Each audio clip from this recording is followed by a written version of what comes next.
একীভূত হতে রাজি গ্লোবাল ইসলামী, বাকি থাকলো এক্সিম ও সোশ্যাল ইসলামী ব্যাংক। দুর্গাপূজায় 500 কেজি করে চাল পাবে 33,000 মণ্ডপ। 7 সেপ্টেম্বর দেখা যাবে পূর্ণগ্রাস চন্দ্রগ্রহণ। খুলনার সাংবাদিক বুলু নদীতে ঝাঁপ দিয়েছেন বলে সিদ্ধান্ত জানালো নৌ পুলিশ।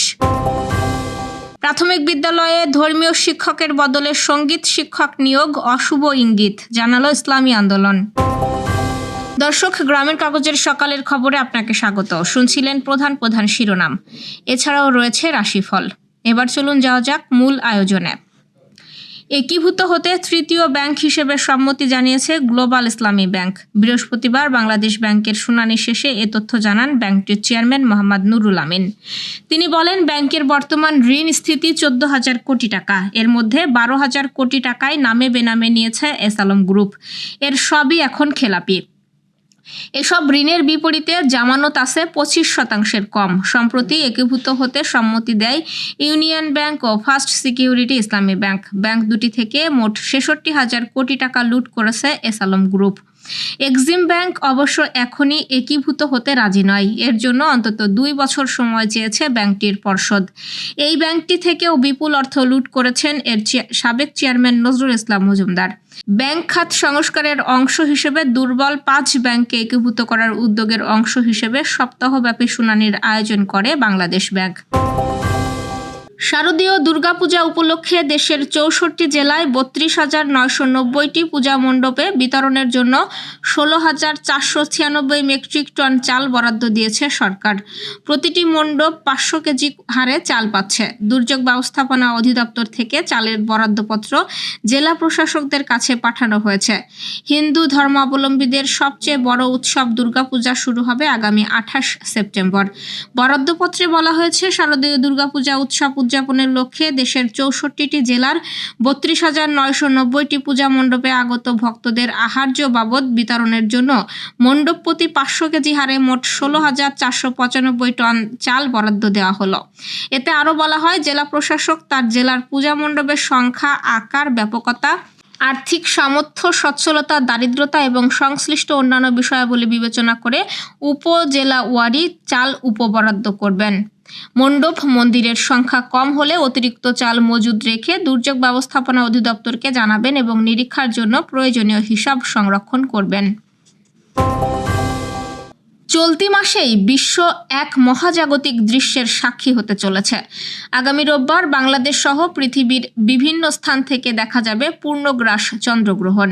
এটি ব্লাড মুন নামেও পরিচিত। যারা রাতের আকাশ দেখতে ভালোবাসেন এবং মহাকাশ বিজ্ঞানীদের জন্য দারুণ সুযোগ এটি। আন্তঃবাহিনী জনসংযোগ বিভাগ এক বিজ্ঞপ্তিতে এই তথ্য জানিয়েছে। এতে বলা হয়, যদি আকাশ মেঘমুক্ত থাকে তাহলে বাংলাদেশ থেকেও দেখা যাবে এই চন্দ্রগ্রহণ।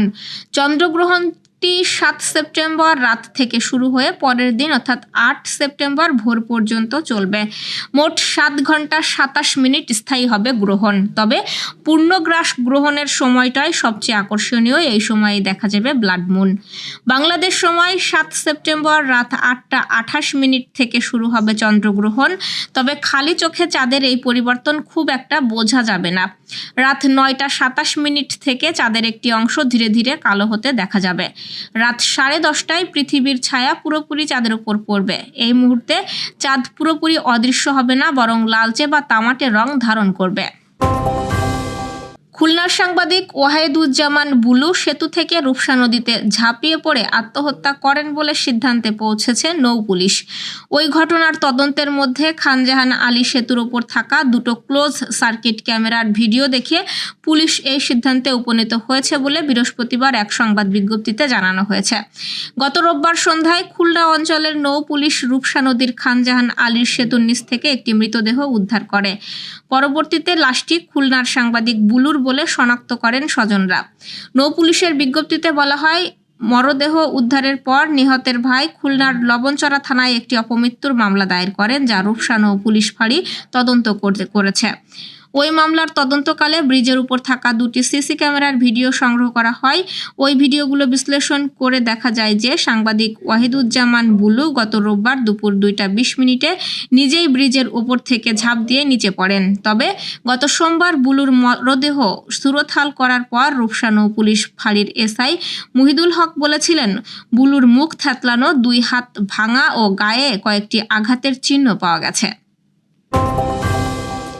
দেশের প্রাথমিক বিদ্যালয়গুলোতে ধর্মীয় শিক্ষক নিয়োগ না দিয়ে সঙ্গীতের শিক্ষক নিয়োগ দেওয়াই অন্তর্বর্তী সরকারের সিদ্ধান্তকে অশুভ ইঙ্গিত বলে মন্তব্য করেছেন ইসলামী আন্দোলন বাংলাদেশের যুগ্ম মহাসচিব ও ঢাকা মহানগর দক্ষিণ সভাপতি মোহাম্মদ ইমতিয়াজ আলম।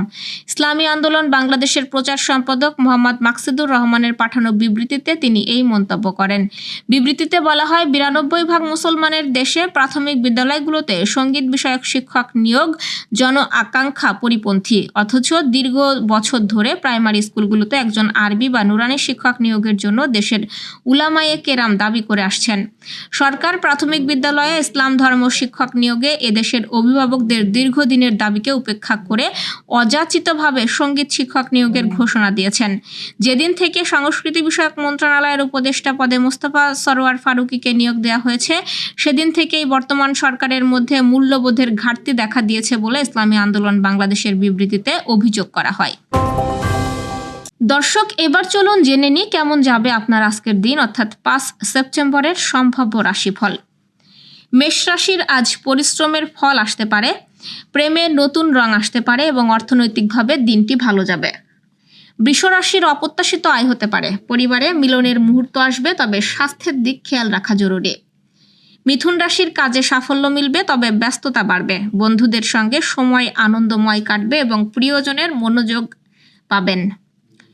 কর্কট রাশির মানসিক অশান্তি দূর হবে, পারিবারিক সিদ্ধান্তে আপনার মতামত গুরুত্ব পাবে এবং আর্থিক বিষয়ে সাবধানতা অবলম্বন করুন। সিংহ রাশির প্রতিভা প্রকাশের সুযোগ আসবে, সম্পর্কে টানাপোড়েন কমবে এবং কর্মক্ষেত্রে সুনাম বাড়বে।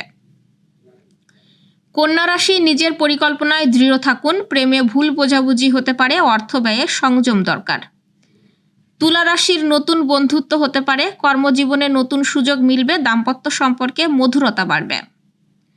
বৃশ্চিক রাশি গুরুত্বপূর্ণ সিদ্ধান্ত নেওয়ার ঠিক সময়, অর্থনৈতিক দিক উন্নত হবে এবং প্রিয়জনের সঙ্গে আনন্দঘন সময় কাটবে। ধনু রাশির ভ্রমণের সম্ভাবনা আছে, শিক্ষার্থীদের জন্য দিনটি শুভ এবং সম্পর্কের ক্ষেত্রে ধৈর্য ধরতে হবে। মকর রাশির পরিশ্রমে সফলতা মিলবে, তবে খরচ বেড়ে যেতে পারে এবং প্রিয়জনের প্রতি যত্নবান থাকুন।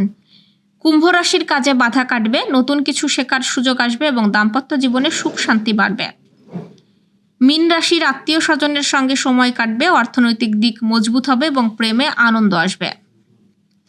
দর্শক, এই ছিল এখনকার আয়োজন। আগামীকাল ঠিক একই সময়ে সকালের খবর দেখতে ও জানতে চোখ রাখুন গ্রামের কাগজের ইউটিউব চ্যানেল ও ফেসবুক পেজে।